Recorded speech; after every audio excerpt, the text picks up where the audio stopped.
29 جنوری 1258 میں منگول فوج نے بغداد کی دیواروں پر زبردست حملہ کیا۔ منجنیقوں اور دوسرے جنگی آلات سے قلعے کو شدید نقصان پہنچایا گیا۔ بغداد کی فوج کمزور اور غیر منظم تھی، اس لیے وہ زیادہ دیر تک مزاحمت نہ کر سکی۔ خلیفہ نے ہلاکوں کو مطمئن کرنے کی کوشش کی لیکن بہت دیر ہو چکی تھی۔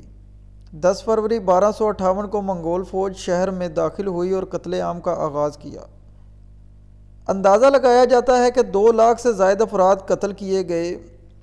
قتل عام میں انہوں نے لائبریریوں کی بہت تباہی کی۔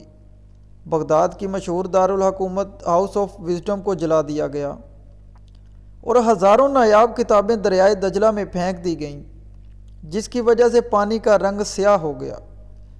خلیفہ المعتصم کو قتل کر دیا گیا۔ کچھ روایات کے مطابق اسے قالین میں لپیٹ کر گھوڑوں تلے رون دیا گیا تاکہ اس کا خون زمین پر نہ گرے۔ منگولوں کا یہ عقیدہ تھا کہ بادشاہوں کا خون زمین پر بہانا بدقسمتی لاتا تھا۔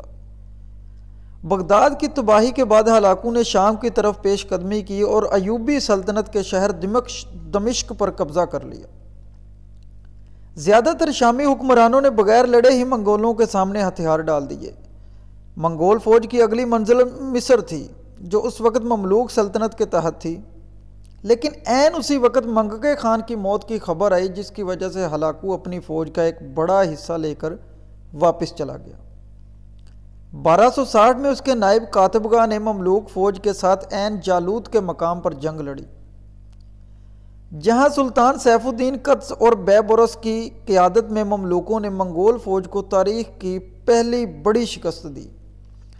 یہ جنگ اسلامی دنیا میں ایک اہم موڑ ثابت ہوئی، کیونکہ یہ منگولوں کی ناقابل شکست ساکھ کا خاتمہ تھی۔ بغداد کی تباہی کے بعد ہلاکو نے ایران میں ایلخانی سلطنت کی بنیاد رکھی، جو بعد میں ایک اہم منگول ریاست بنی۔ اس نے ایران کی حکمرانی کی، لیکن اس کا جھکاؤ بدھ مت اور شمنی مذہب کی طرف رہا، حالانکہ اس کے کئی جانشین بعد میں اسلام قبول کر چکے تھے۔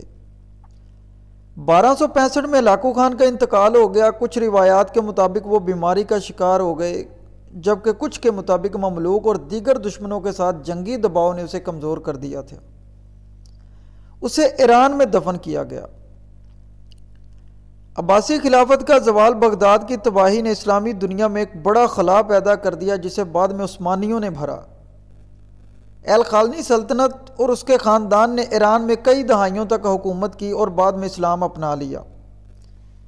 منگول حملوں کے بعد اسلامی دنیا کی فوجی حکمت عملی اور سیاسی ڈھانچے میں بڑی تبدیلیاں آئیں۔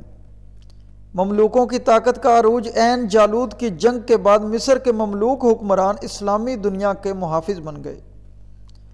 ہلاکو خان تاریخ کا سب سے بے رحم اور طاقتور فاتحین میں شمار ہوتا ہے، جس کی فتوحات نے دنیا کا نقشہ بدل دیا۔